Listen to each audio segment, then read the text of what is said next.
Hey, what's up, everyone? My name is Trent. Welcome to Rams Talk. Just decided to do an impromptu live right now because the Rams just signed DeSean Jackson, and I wanted to talk about it a bit. So, thanks to everyone that is checking this out right now. We got Mike Jackson and HFHJGLG Tyler D. Thank you, Tyler. Appreciate that. Thank you for watching. Thank you for tuning in. It's pretty cool that this sent out the algorithm to everyone, sent out the notification to everyone. King Easy, Grant Bishop, Ray, Ruiz, the Rams. Yeah, what's up, guys? Thanks for stopping by. Trevor Robinson, what's going on? Mr. Palma. Yep. Hey, Mr. Palma knew it. David S. That's a defense. Tyler, Ramfan Ashton, what's going on? Melon, Tapatio Lime, Shane Hackett, Grant Bishop, Dom Tu, Andre Way, Kenneth Anderson. Yeah, guys. So we don't know how much this was. We don't know how much the Rams spent. So I can just assume that that's a couple mil, a mil. Who knows? Not much. So I have a feeling it's a bargain price, and that's great. I think this is the perfect move the Rams needed to make. This means that they don't have to go into the draft trying to get a speed guy. I think this is just a perfect complement to the team. It gives them speed. He will be the fastest receiver on the team. Still, even at 34, he ran a 4.35 at the combine. And I'm going to say about what's up, Joe Lewis and Dark Ness and Gupri. Hey, what's going on, guys? Is that I remember, where were you in 2008? Because I remember watching the Rams draft, or the NFL draft, and the Rams, that was when the Rams had a second pick in the draft. We took Chris Long, and we also had the second pick in the second round. Or no, I think we had the first pick in the second round. We had a 33rd pick there. And we took Donnie Avery. Never heard of Donnie Avery before that point. Never heard of him. But we took Donnie Avery out of the University of Houston. And you know who we could have taken? We could have taken DeSean Jackson. And I was very familiar with DeSean Jackson because he went to Cal, Pac-12 guy, Pac-10 back then. So I was all about DeSean Jackson. And I was completely baffled why the Rams took Donnie Avery. It still blows my mind. Like, when I go back and look at when the Rams have taken wide receivers, when they took Tavon Austin ahead of DeAndre Hopkins, when they traded up for Tavon Austin, they took Donnie Avery over DeSean Jackson. They took Brian Quick over Alshon Jeffrey.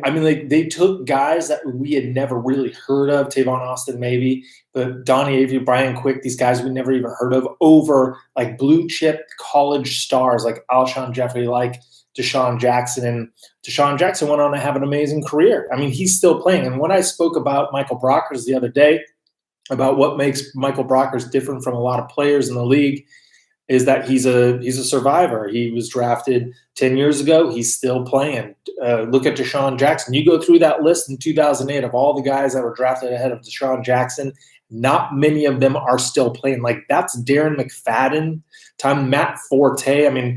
Granted, I'm talking about running backs who have a short shelf life, but I'll just read these guys off to you. Matt Ryan, of course, Glenn Dorsey, Vernon Golston. I'll just go Jared Mayo, Ryan Clady, Jonathan Stewart, Dominic Rodgers-Cromartie, Joe Flacco, Aqib Talib, Rashard Mendenhall, Chris Johnson, Dwayne Brown. So, Jordy Nelson was taken ahead of James Hardy, receiver, taken ahead of him. Just going down, Ray Rice, good old Ray Rice in that draft. Martellus Bennett. Who did we take? We took John Greco in the third round, offensive tackle John Greco. Anyways, I think this is a home run for the Rams. Last year, okay, I went through my tweets because I remembered I tweeted something in real time. So when the Rams played the Eagles earlier last season in Philly, and DeSean Jackson was the best receiver for Philly in that game. He was burning Troy Hill every which way. every which way. And he was running a lot of routes in the route tree. He wasn't just doing like a skinny post or go routes or just burning down the field. I mean, he was running regular wide receiver routes, and Troy Hill had nothing on it. And I tweeted at the time, the Rams better stick Jalen Ramsey on DeSean Jackson. That's how bad DeSean Jackson was I guess exploiting the Rams, right? And who would have thought? And that was part of my whole thing. I'm like, this is DeSean Jackson. Really? You're letting DeSean Jackson do this? Now, DeSean Jackson against the top-end cornerback, who knows? But DeSean Jackson versus a mid-range cornerback, yeah, why not? Now, DeSean Jackson's had a lot of health and injury woes over the last, I don't know, several years. But I want to say that he hasn't played a 16-game season since 2013, and I want to say he played in only 5 games last year and 3 games the year before, so 8 total games in the last 2 years. So he does have the injury history, but with the Rams, he's not the guy. He doesn't need to play 16 games. He doesn't need to play every snap of the game. He's a nice-to-have complement. You can put him in certain packages. Who knows if he can contribute anything in the return game? So I think this is perfect for the Rams. They don't have to. He doesn't have to be wide receiver 1 or 2. He can be wide receiver 4. He can be special teams guy. So just having that element, and he's not just an exclusive burner, but he can still get open. And you look at tape of him from last year, even against the Rams. Had Carson Wentz seen him a couple times in that game, then he's gone. Then he's catching a touchdown. So DeSean Jackson still has it, but probably just in bursts. And in that game, in that Rams game, he had 9 targets, 6 catches, 64 yards. I mean, not bad for a dude in his 12th year, receiver in his 12th year. Like I said, he ran a 4.35 40 when he was at the combine way back in the day. So I mean, even if he's running a 4.4, 4.45, I mean, that's still pretty awesome. So you're wondering if you should buy Goff's shirt. Royal blue is 90 and bone white is 60. I can probably resell them in the future. No, I don't think the Goff market for resale is going to be good. That's a hard no on that. Jairo Ramirez. Hoping he stays healthy too. What's going on, my man? He's just injury prone, but if he can use him right, who knows? Good to hear you and say, hey, thanks, Arnold. I appreciate that. Yeah, I mean, this is just a low risk, high reward play for the Rams. I don't know what they signed him for, but I guarantee you they didn't break the bank.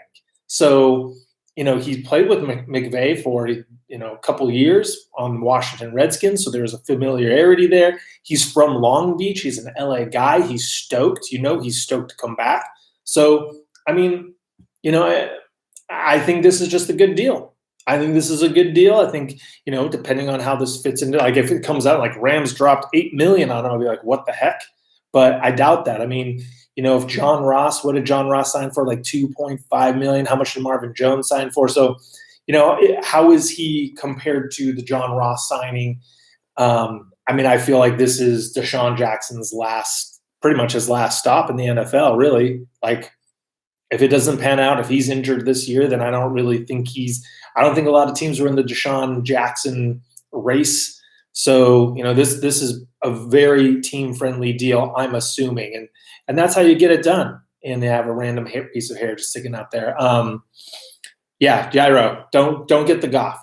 Jairo, I think invest, if you're going to get a jersey, invest in like Aaron Donald, Cam Akers, even Jalen Ramsey. But I like guys who are drafted by the Rams and, are Hall of Famers or just like exciting guys. Goff, and I thought about, like, when I was looking at injuries to buy, I was like, Goff, I don't feel – I like Goff. I liked him as a quarterback for the Rams, but I never was, like, fired up. You know what I mean? Like, I wasn't – I was like, yeah. I get a Robert Woods. I get a Cooper Kupp over Goff. No question. Yes, and everyone click the like button. Thank you, Melance. Bill, you should go after Patterson next. Hey Andy, thanks for that. Everything is well here in Germany. It's just a bit cold still. Um, I don't, I need to do some more research on Eskridge or Felton, but the Rams have met with Felton. Let's see here.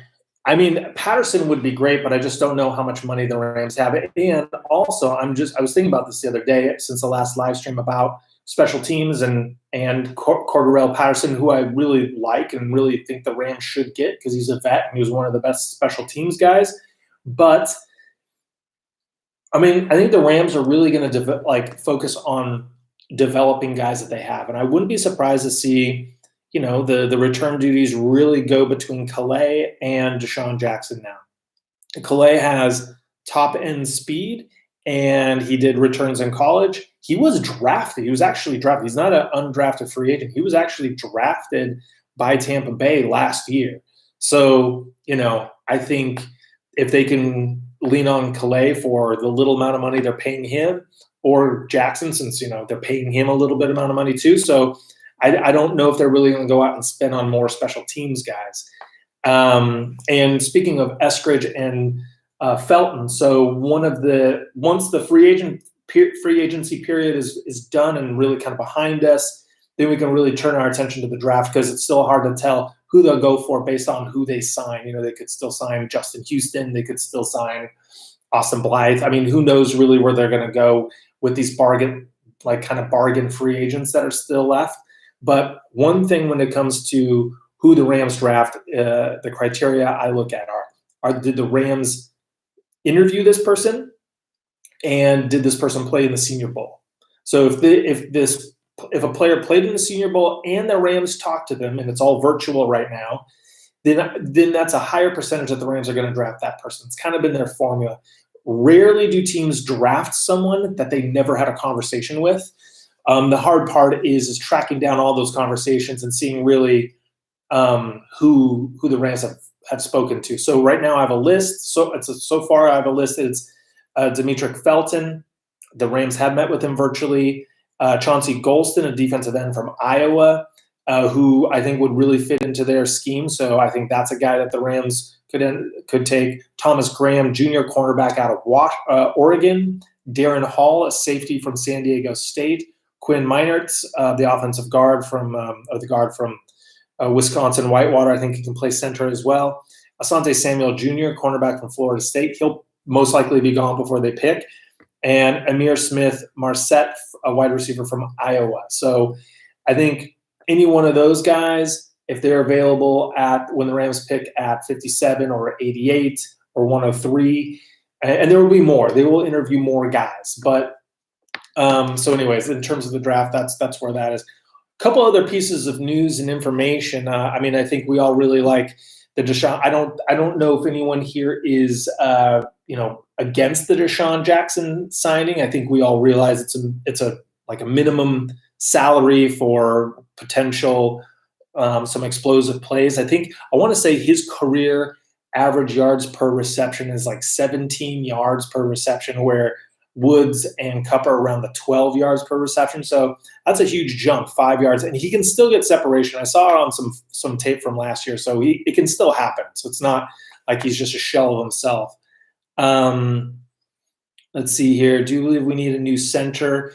Yeah, I was looking at Austin Blythe, and his pass blocking grade really was not good last year. And it's crazy. You look at the different pieces of the offensive line, and Whitworth and Havenstein are like the two guys that do well with pass and run blocking, right? But the other guys kind of were stronger at one thing and noticeably weaker at another. Like Note Boom, awesome at pass pro, terrible at run blocking. Blythe, really good at run blocking because he can get a kick out and do the zone blocking stuff, but not great with the pass blocking.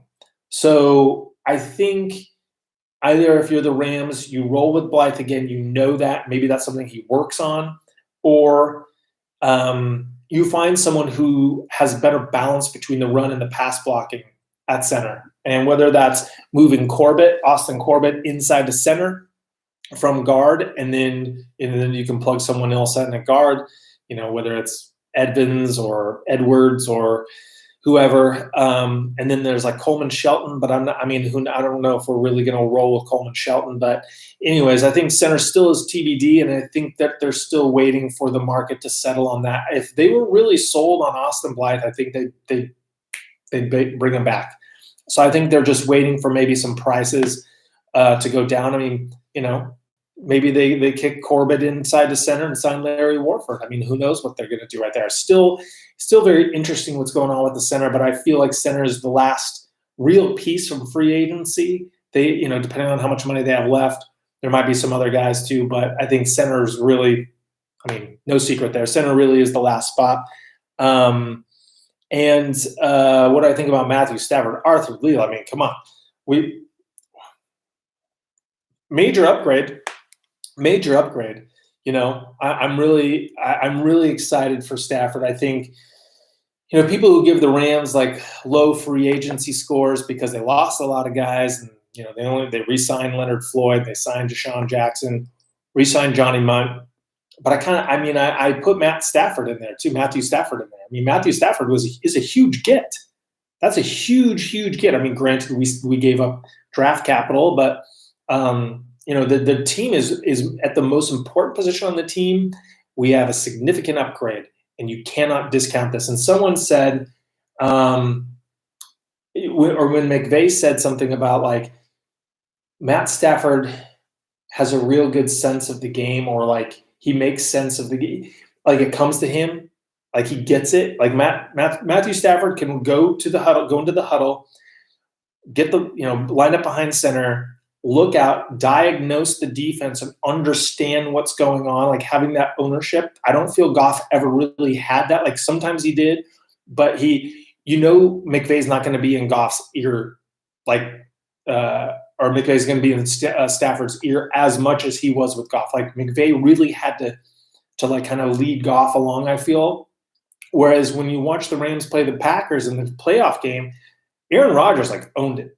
Like Aaron Rodgers got up to the line. He knew what he was doing. Like he was in complete control. There are guys that they just get there and they have it. They know it. They can read it. They can feel it. Their feel for it, the processing of it, it's second nature. They're not thinking about it. It's just they're just doing it. So Goff, I don't think was ever there. Goff, it's like they had to work on picking up the blitz for 2 weeks so he could like figure it out and understand it, right? Instead of Matt Stafford seeing the blitz come after like a couple driving on, okay, boom, I got this. So I'm a huge Matt Stafford fan, and I'm really excited to see what he could do. I don't know if you guys heard, but Josh Reynolds signed a 1-year deal with the Tennessee Titans.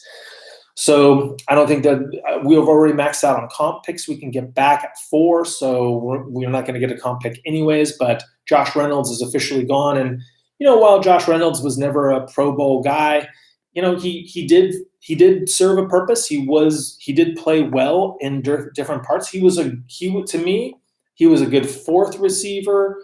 Third to fourth receiver. That's it. He's a good third to fourth receiver.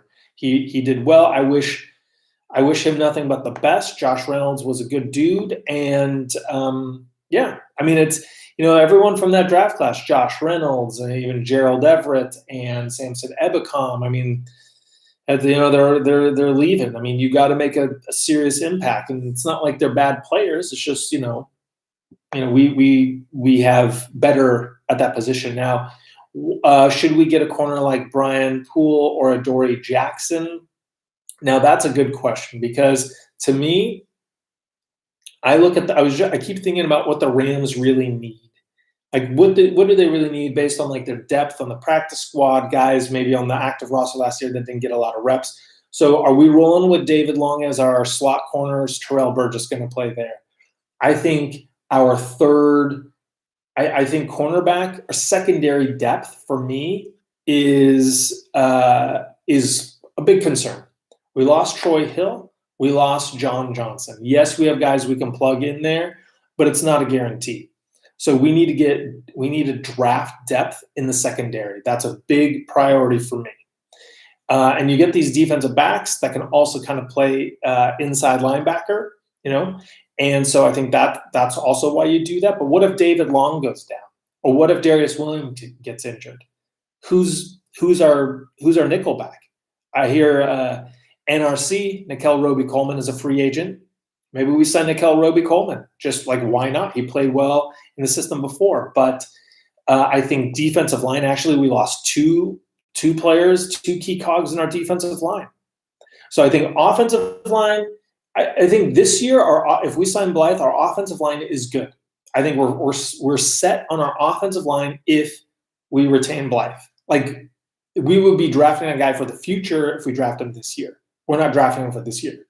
In the future, we also have Tremaine Ankrum, so we don't have to worry about that. But I do like Raduns, and I like Meinertz, and I wouldn't even be surprised if Walker Little, I believe that's his name, he's a tackle out of Stanford. The Rams just got Stanford's offensive line coach, and there are 2 Stanford tackles that are going to be in this draft, so don't discount Walker Little. And there's another guy, I think his last name starts with an S. I mean, players follow coaches, whether it's from college to NFL, whether it's NFL team to team. That's what happens. So I wouldn't be surprised if the Rams took Walker Little or another guy.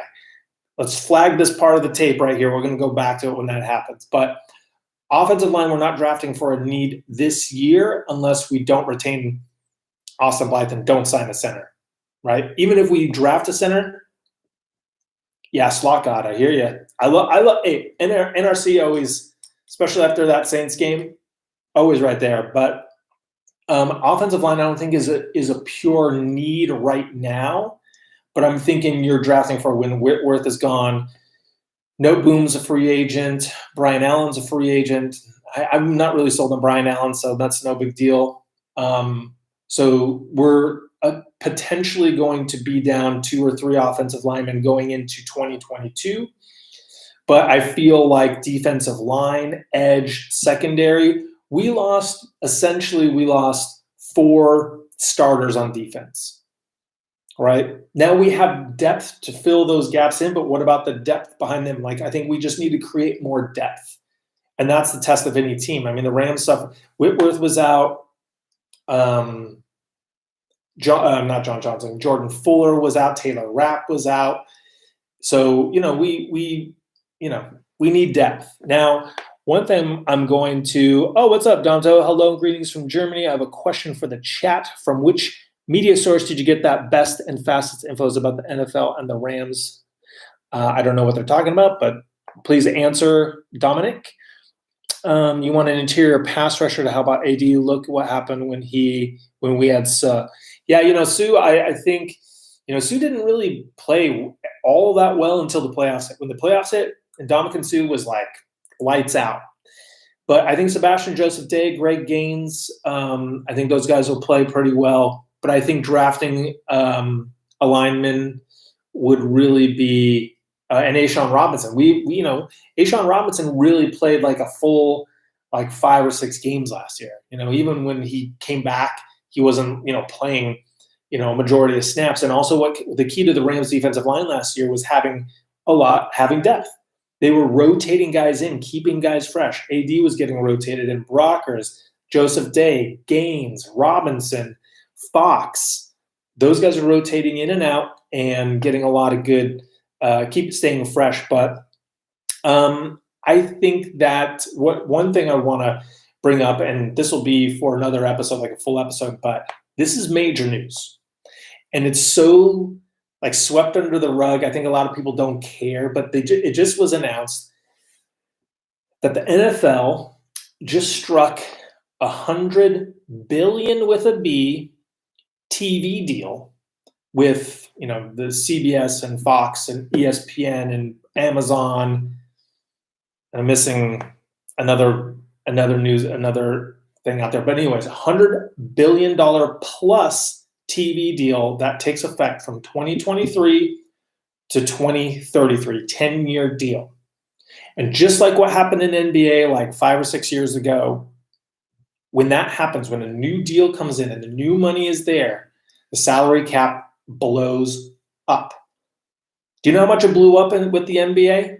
It blew up so much that the Lakers fired Mitch Kupchak because he gave $72 million and $60-some million to Luol Deng and Timofey Mozgov, two guys who should never have made that much money, but because the salary cap went up so much and there was just that much money to spend, that's what happens. So, yeah, Amazon's going to get exclusive rights to Thursday Night Football for 10 years, from 2023 to 2033. Yeah, Luol Deng. That's, talk about, like, we had to trade D'Angelo Russell just to get out of the Timofey Mozgov deal. That's because the salary cap went nuts. So the salary cap is going to go nuts in 2 years. So the Rams right now, they're pretty much right at the salary cap. Next year, they're going to have $30 million dead cap coming off for Gurley, Cooks, and Goff. So that's $30 million freed up. Plus, the salary cap most likely will go up at least 15 mil. So let's just say it goes up 15 mil to 200 mil. So now the Rams have 45 mil, not including contracts that are coming off the books, right? So just 45 mil. Then the year after that, when the new deal comes in, the salary cap could really go up to 230 mil. So then there's another 30 mil available that they just have that they can work with. Now, the Rams restructured a lot of their deals, and I don't have all the details on the Aaron Donald, Kupp, Woods, missing someone else, Jalen Ramsey, even Leonard Floyd's deal, the way it's structured. So they're backloaded. So a lot of people are like, oh, the Rams are kicking it down the road. They're going to be really tight in like 3 years from now when, the Rams they're having to pay all of these guys the majority of their salary. No, they're not. The salary cap theoretically they could have between the end of this year and the beginning of 2023, they could have potentially $75 million more to spend with the dead cap coming off, or the dead money coming off, and the expansion of the salary cap. So, and they're going to have expiring contracts, like I said, of, like mid-level guys. So like Ashawn Robinson, Havenstein, some of these guys are going to be coming off the books. So it's about to go crazy. Who's my number one defensive player to break out next year? Guys on the team, I would say that's a tough one. I'm interested to see what Traven Howard has. I'm also really interested to see what Terrell Burgess has and David Long. So I think that's really between. I think Rapp could really break out. I mean, Rapp had a good rookie season. I think everyone genuinely likes Taylor Rapp, so having him break out wouldn't be new. But Sebastian Joseph Day, Traven Howard, David Long, and Terrell Burgess. Those are my four guys to keep an eye on. And I don't know who they'll draft, but those are my four guys. Sorry. And Terrell Lewis. The knee, right? So, hey, what's up, Rams House? How's it going? Good to see you. Welcome by. Everyone, go stop by Rams House YouTube channel. Does a great job pumping out content all the time. I always love seeing Rams House around, so go check them out and give them a subscription. Lewis could be a monster. If Lewis stays healthy, then we're gold. If Lewis stays healthy, I think we've got 8 sacks. Easy. But Trevor Robinson, excited, big on Rapp for some reason. I see Nick Scott having a bigger role. Yeah, me too. Nick Scott played really well when he came in last year with all the injuries. What's up, Preston Murphy? Good to see you. Thanks for stopping by. Seagulls let like 5 linemen go. Yeah. I don't know what Seattle's plan of pass rush is going to be. Washi. Good to see Washi. Washi, have you subscribed, by the way? I mean, you must have. But Washi's a Seahawks fan. Take it easy on Washi. But hey, Washi, don't call him a dumbass. Let's all be cool. Let's all get along here. Yeah, John Johnson, still feeling the sting of that. David Long, David Long, I was really high on David Long coming out of college and out of Michigan. He had really good grades in Michigan, but apparently he is kind of profiling out to be more of a slot guy. I mean, if David Long can come in and be awesome in the slot, then, but for some reason, I'm just kind of 50-50 on David Long. I had high hopes. I'm not quite sure. I think it's because we didn't get a lot of reps. We didn't see him regularly, so it's hard to say. Yeah, even Russell Wilson knows the Seagulls suck. Yep. It's tough for Seattle. I really don't know what they're doing. I'm going to miss JJ. You think D-Jax will take 40-50% of the snaps? I don't know. I mean, I feel like with DeSean Jackson, it's going to be load management. Same as Terrell Lewis. Load management. That's really what I'm feeling with those guys. Because, DeSean Jackson seems like it's always a soft tissue thing. Terrell Lewis has the knee. What are you going to do about that? Yeah, I was shot by Nolan. I have to see more from David Long. And I thought he was going to be the slot guy last year. Last year, cornerbacks, there were a lot of question marks coming into the season outside of Jalen Ramsey. We didn't know if Darius Williams would really be what he was. He showed promise at the end of the 2019 season. Troy Hill showed promise at the end of the 2019 season. Both of them really stepped up last year. David Long kind of took I don't know. Actually, David Long stepped up. He had a lot more snaps last year. So he played in a lot more last year than he did as a rookie. Joe Lewis, am I ignoring your question? Sorry, Joe Lewis, what is your question? Right now, Joe Lewis, I will be watching. Tell me your question. I see a lot of comments coming in. I get in my thing. Come on, Joe Lewis, tell me what's the deal. I'm on pins and needles here. Yeah, Aubrey Pleasant's gone. That sucks. I mean, I feel like the Rams are really. I think Sean McVay's really. He knows what he wants, and from his coaching staff, and I feel pretty confident that the coaching can fire it up and keep it consistent. I feel like the Rams coaching has been great since McVay got in on all facets. But the offensive line will be interesting to see how the offensive line does with Cromer gone. I mean, like these dudes just really – we lost a lot of coaches. Pleasant's gone. Shane Waldron's gone. Joe Barry is gone. He's the defensive coordinator now for I forgot. Obviously, Staley's gone. Yeah, I'm glad to be back to Rams house. I appreciate that. Lewis had 2 sacks in the one game. He legitimately started. He's supposed to be a great presence in the locker room and a great pass rusher when he's healthy. Keep him healthy, I think he'll be great. I totally agree. Hey, liebe Grüße aus Deutschland. Ja, Dominator. Wie geht's? Ich bin gut. Let's see here. No, I completely. Hey, I think everyone would agree. Rams coaching staff, everyone would agree that Terrell Lewis, if he's healthy, he's a beast. Okay, it's all good, but I heard we were looking at Zach Ertz. What do you think about that, Ramley? Okay, Joe Lewis. Now I got you. Zach Ertz, no way. No way. Actually, I was listening to Jordan Rodriguez, the athletic beat writer for the LA Rams, on her podcast with Rich Hammond, 11 Personnel, and she said, let me dispel a rumor. Let me bust this myth that Zach Ertz is not coming to the Rams. No one's talking about that.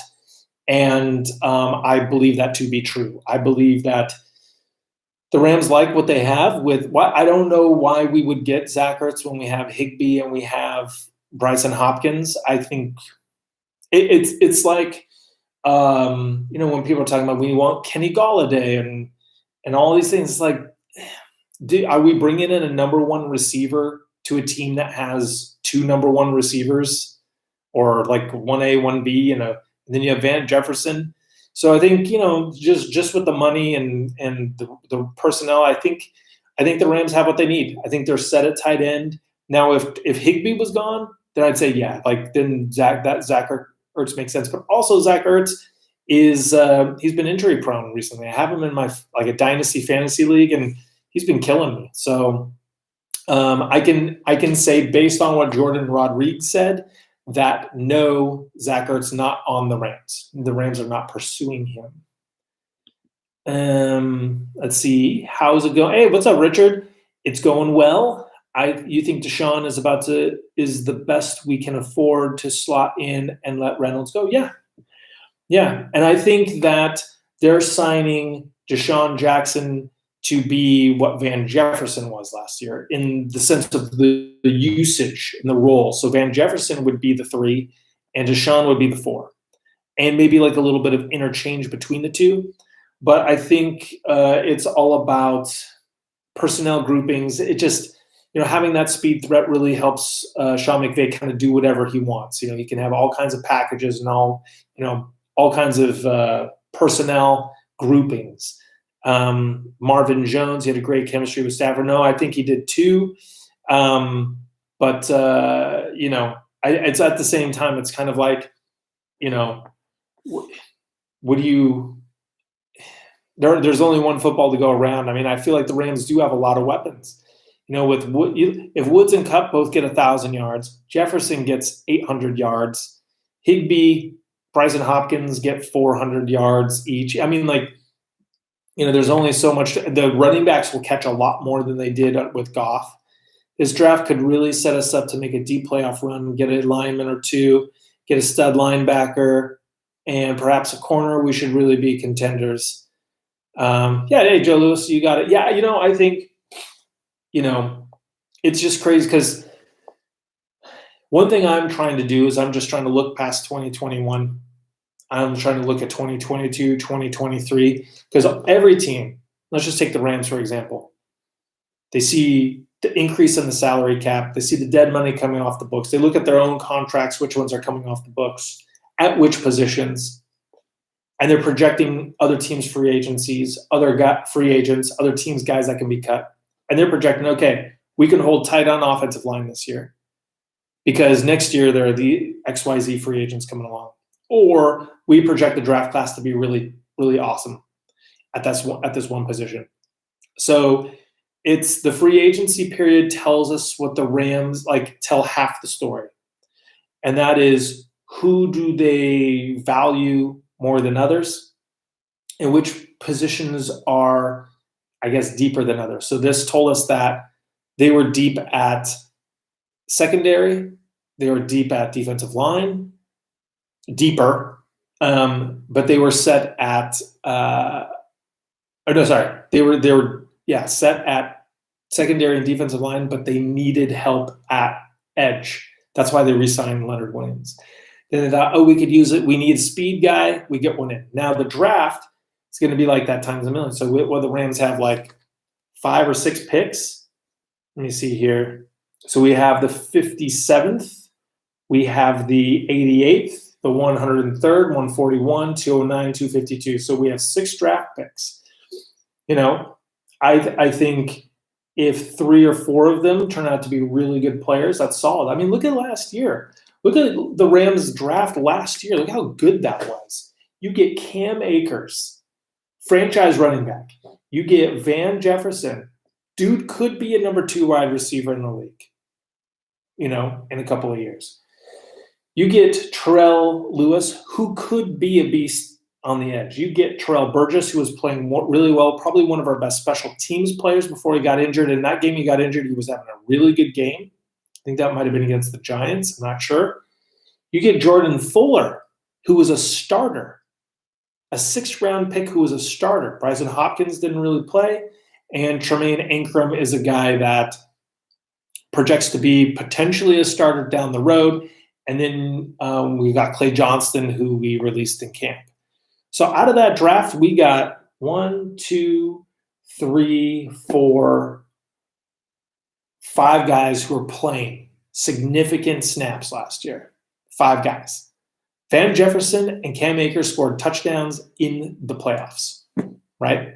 So if the Rams can continue to have that kind of production out of their draft, if they can hit 3, if 3 of those 6 guys are starters next year, If it's an offensive lineman, a defensive lineman, and a linebacker, someone in the secondary, that's pretty awesome. So that's all we really need to do. We just need to fill in these gaps. We need to build our depth. Van Dam Jefferson, hell yeah. And if he can do the splits, like full splits, I'm all in. I mean, I'm even more all in than I was before.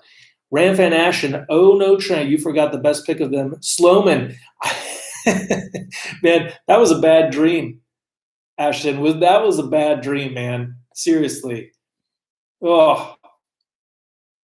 And you know what? Sloman kicked a game-winning field goal for the Titans last year. It hit the upright and went in. Sloman. But, I'm really happy with Gay. Gay was that worked out. That worked out. Olsen to Everett is a downgrade. Actually, I think Everett is an upgrade over Olsen. Olsen was super injured. Sorry, SM. But Olsen was super injured. He was old. He wasn't explosive. I felt Everett gave us a lot of yak yards after catch. I liked Everett. I want to see Everett get more touches. I have no ill will against Everett. D. Jax is a specialist. Take the top off the D for our real weapons underneath for yak. Yeah, Peter Cunningham. That's a great point. This is a good point. This is just a win-win for the Rams. There's no unless they sign him to a crazy lucrative deal, which I'm pretty sure they didn't do. The Rams really nailed this one. I feel good about it. Hey, Joe Lewis, are you taking off? We appreciate seeing you. Thanks for stopping by. I'm going to be signing off here in a couple minutes, so we'll do a lightning round here. If you have any questions, let me know. And one other thing I want to just put out there for everyone that I belong to this network called Fan to Fan Network. And a bunch of great guys, they're guys like me doing YouTube stuff for their teams, all the different teams. And there's a website. And during the season, I was writing articles and posting videos, and it was a lot of work. And it's hard for me to keep up with that. So if there are any of you out there that have any background with writing or have always wanted to write and you want to focus on Rams stuff, let me know. DM me on Twitter or Instagram. Let me know if you're interested. Let me know if you have any writing qualifications, and we'll see what we can do, because I'd really love to get someone up there writing cool Ram stories and representing Ram stock. You could even get on there. They do some live streaming too. So just throwing that out there to you guys. But let's do some lightning round. And thank you, Taylor. I appreciate that. Is there a left tackle set to be a free agent in 2022 season? Could use some of that free cap for the next left tackle. I was looking at that and I can't remember right now. There are some names out there, but a lot of guys are a bit older. I want to say, who is it? That's 31. And that time it's Teron Armstead out of New Orleans, who I really like, but I think he'll be 31. He's either 31 now or be 31 then. And so I wasn't quite sure. Part of me wants to just imagine if we get the left tackle out of North Dakota State, right? And he becomes a top 10 tackle for the next 10 to 15 years. I kind of feel like getting one of the young studs is the way to go, instead of always kind of trying to get these guys. But we got Whitworth when he was older, and that totally worked out. So I need to take a look at that. I'll do a show dedicated for down the road, the next year free agents. What did Cobra Kai say? Cobra Kai said something that people liked. I'm trying to go back. Metcalf, what a joke. Runs 3 routes, can't catch the ball yet. He's some great player all of a sudden because of one good season. Really enjoy Seahawks fans marveling over the poor man, Megatron. I think, honestly, DK is a really good receiver, especially at where they got him in the draft. That's a pretty solid pick. My division rankings right now would be Rams, Niners, Cardinals, Seahawks. Or I'd say Rams, Niners, Seahawks, Cardinals. Cardinals got a lot of talent, but Cliff Kingsbury's the worst coach in the league. Just going to put that out there. Rams supposed to release the 3rd jersey. What color do you want to see? Solid white outlook, no bone. Yeah, that solid white out would be pretty cool. I like the solid white with the blue, kind of like an old school. So that would be really awesome. Or a black, how the Lakers have their city jerseys. I think it's the black with the Mamba jerseys. So I wouldn't mind seeing like a black and yellow, like those Laker jerseys. That'd be pretty sweet. Let's go to the Super Bowl, Ramley. Pineapple 88 or 89. I'm with you. Let's go. Let's do it. What's my Twitter? It's real LA Rams talk. Real LA Rams talk. Yeah, come on, Washi. Come on by. Shot by Nolan. What up, bro? Do you think DeSean will be good for the Rams locker room? Yeah, I think so. I think like the Rams have such a strong culture that players come in and they comply. And I also think I don't think DeSean's a jerk. You know, I think he's cocky, but I think players come and play in LA and they're stoked. And they know like he's coming home. So he's not gonna disrespect family or anything like that. He's gonna be solid.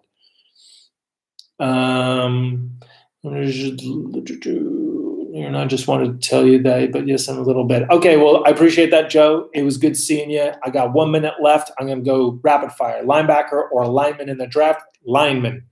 Could you see McVay or Snead getting fired in the next 1 to 2 years if we don't win a Super Bowl? The Goff excuse isn't there for anyone? No, unless it's a complete meltdown. Unless there's a complete meltdown. But if it's like to get to NFC West title games or something like that, if they're just competitive, they will not get fired because even though it's a win now mentality, it's also be super competitive, right? So it's hard to win in the NFL. And if you're constantly making the playoffs, then I think, we're still in that infancy time where like it's still awesome feeling. But if they're doing it for like next 10 years and we don't win, then it's going to get a little tiresome. Y'all got the Lambs over the Niners. The Niners swept y'all for the past 2 years. Yeah. Actually, you go the past 3 years, the Niners haven't made the playoffs 2 out of the last 3 years. Let's see. I'd love to see us pursue Mitchell Schwartz as a short-term protection. Really solid player if he can stay healthy, but could really seal the offensive line. Yeah, that's interesting. I just don't know where I don't know who he would start over unless Corbett kicks into center. I don't know which slot he would take. Is there an age requirement for the riding position you were talking about? Well, Ethan, are you like 8? No, sorry. No, there isn't. But if you have, I'm really looking for someone who's done some riding before. I have a journalism degree, so I'm a bit picky with that. But if you're good and you research it and you're good, and I can depend on you, thumbs up. Yeah, Ethan. So hit me up. Let me know how old you are. And if we have to ask your parents for permission. Just kidding. Let's see. Throwback 1999 Super Bowl jersey is what we need to bring back. Oof, those are sweet. I remember that. Never before in my life have I been so scared when we kicked any type of field goal with Sloman. Surprised he stayed for so long. Yeah, it was just like, he's missing something in the game, especially PATs. Sorry, Washi, it is real LA Rams talk. Real LA Rams talk. Let me show you right here. I'll fire it up on the old Twitter. Let's see, profile. There we go. Oh, God, the lighting. There we go. Real LA Rams talk. Let's see. Peace out, Joe. All right, guys. I appreciate everyone for stopping by. Very impromptu live stream. I was just like, let me create a thumbnail and roll out with it. But I'm happy DeSean's in there. See you later, Josh Reynolds. Have good, best of luck. And let's see what other moves the Rams make. And Washi, thank you very much. Everyone, thank you for stopping by. Adoree Jackson, who knows? Tapatio line is back, but I am out. Everyone have a great Monday. And as always, go Rams.